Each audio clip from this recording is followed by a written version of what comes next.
Day 8 is great. Day 8. Name the pain, guilt, and shame. Oh my goodness. When we are living in a state of guilt and shame, how discomforting life is. When guilt and shame influences our choices, our decisions, the relationship we have with ourselves and others, it's tragic. Guilt and shame often keeps us stuck to the lowest nature of who we are,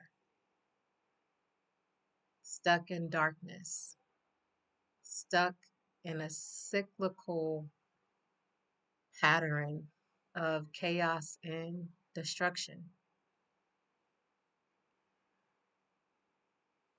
So, what guilt and shame are you carrying that is weighing so heavy?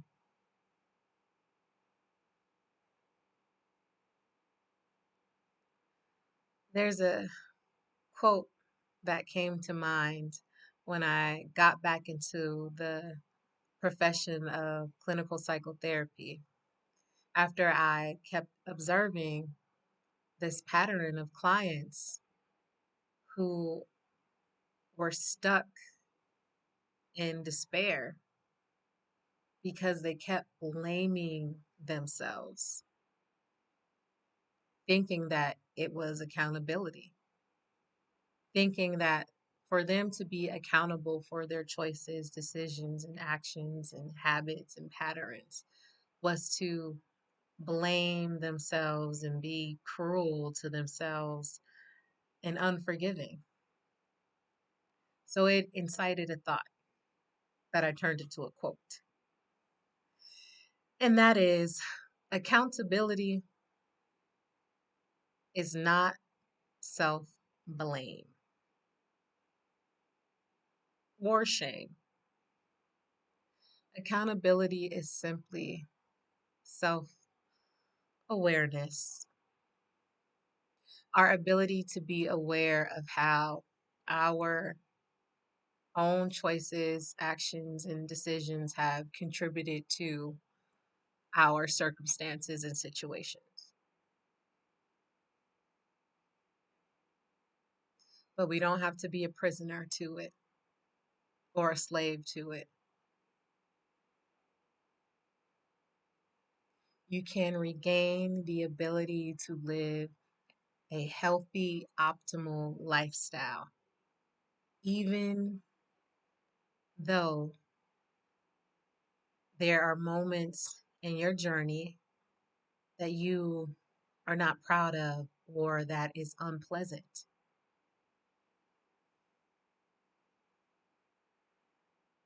You can learn to forgive yourself. Forgiveness simply being acceptance, not agreeance, but accepting and choosing to move forward better, healthier, closer to wholeness.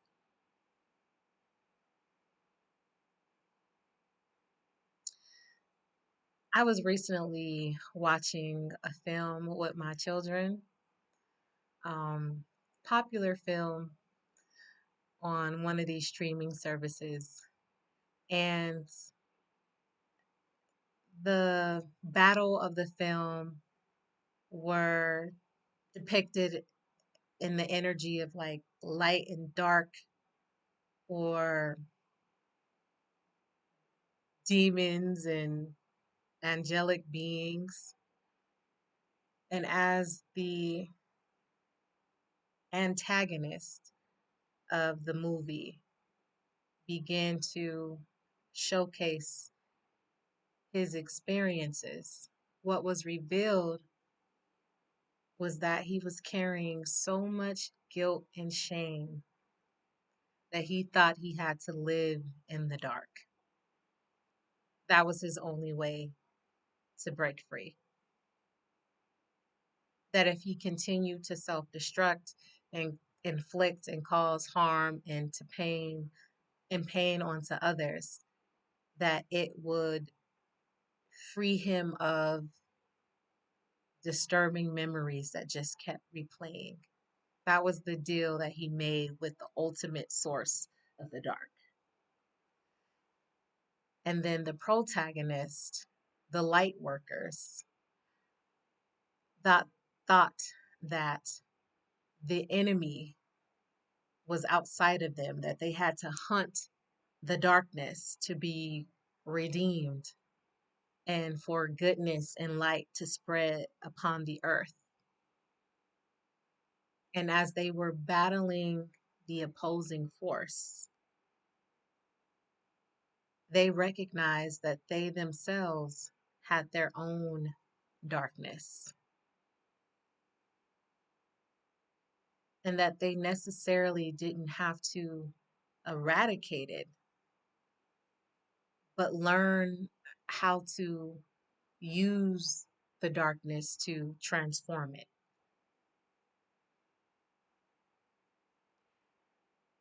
I gave that analogy or example to highlight that guilt and shame doesn't have to be your burden or your death sentence or a part of you that you want to erase. If you name it, if you confront it, you can use it to transform it, transmute it, alchemize it, to connect deeper to the good of who you are. Learn from it. Turn the pain and the suffering into wisdom. And that's what we're doing throughout this challenge. But as always, my services are listed on the website, the neurological healing, really targeting those unpleasant memories that continue to flash and cause more pain or cause you to relive it as if it were still happening presently. If you're not ready to engage in services, you can always go to the website to the tab that says Download Now and access the resource, the 4 steps to healing from unwanted habits and patterns. The first step is identifying and naming the pain, which is what we've been doing during this challenge. We have reached day 8.